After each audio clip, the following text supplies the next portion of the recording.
বন্ধুরা, পুরাতন Facebook account কিভাবে আপনি যে কোনো মোবাইল ফোনে লগ ইন করবেন, এই ভিডিওটা সম্পূর্ণ দেখলে আপনারা খুব সহজেই আপনার পুরাতন ফেসবুক অ্যাকাউন্টটি যে কোনো মোবাইল ফোনে লগ ইন করতে পারবেন সহজেই। কিভাবে লগ ইন করবেন চলুন সেটাই দেখিয়ে দিই। তো পুরনো ফেসবুক অ্যাকাউন্ট লগ ইন করার জন্য আপনি আপনার ফোন থেকে এই ফেসবুক অ্যাপটা ওপেন করবেন। ফেসবুক অ্যাপটি ওপেন করার পর এই পেজেই আপনারা বাঁ দিকে 3 লাইন অপশনটি পাবেন, এইখানে ক্লিক করবেন।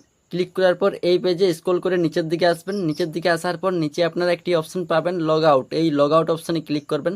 তারপর যদি আপনার সামনে এরকম কোনো পপ আপ মেসেজ আসে তাহলে আপনারা এইখানে সেভ অপশনে ক্লিক করবেন। তারপর আবারও এই লগ আউট অপশনে ক্লিক করবেন।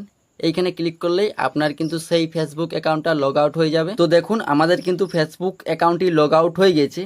এরপর সেই পুরনো ফেসবুক অ্যাকাউন্টটি লগ ইন করার জন্য আপনারা কি করবেন, এখান থেকে ইউজ অ্যানাদার প্রোফাইল এই অপশনে ক্লিক করবেন। তারপর এই পেজটি ওপেন হবে। এইখানে দেখুন মোবাইল নাম্বার এবং একটি ইমেল অ্যাড্রেস দিতে বলছে। তো আপনার পুরনো ফেসবুক অ্যাকাউন্টটি আপনি কি দিয়ে খুলেছিলেন, যদি মোবাইল নাম্বার দিয়ে খুলে থাকেন সেই ক্ষেত্রে মোবাইল নাম্বারটা বসিয়ে দিবেন, আর যদি আপনি ইমেল আইডি দিয়ে খুলে থাকেন সেই ক্ষেত্রে ইমেল আইডিটা এখানে বসিয়ে দিবেন। তো আমি বসিয়ে দিচ্ছি। মোবাইল নাম্বারটা বা ইমেল অ্যাড্রেসটা বসানো হয়ে গেলে আপনি আপনার সেই পুরনো ফেসবুক অ্যাকাউন্টটির পাসওয়ার্ডটা বসিয়ে দিবেন। মানে আপনি যে ফেসবুক অ্যাকাউন্টটি লগ ইন করবেন সেই ফেসবুক অ্যাকাউন্টটির পাসওয়ার্ডটি আপনি এইখানে বসিয়ে দিবেন। পাসওয়ার্ডটি বসানো হয়ে গেলে নিচে লগ ইন অপশনে ক্লিক করবেন।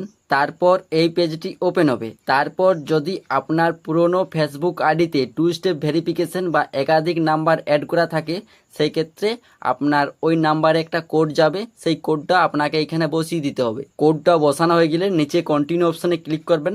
তারপর এখান থেকে আপনারা সেভ অপশনে ক্লিক করে নেবেন। তারপর যদি এরকম কোনো পেজ আসে তাহলে আপনারা উপরে স্কিপ অপশনে ক্লিক করে স্কিপ করে নেবেন। তারপর পারমিশন চাইলে পারমিশনগুলো অ্যালাউতে ক্লিক করে দেবেন। তো ফাইনালি দেখুন আমাদের কিন্তু সেই পুরনো ফেসবুক অ্যাকাউন্টটি লগ ইন হয়ে গেছে। তো এভাবেই আপনারা খুব সহজেই আপনার পুরনো ফেসবুক অ্যাকাউন্টটি যে কোনো মোবাইল ফোনে লগ ইন করতে পারবেন।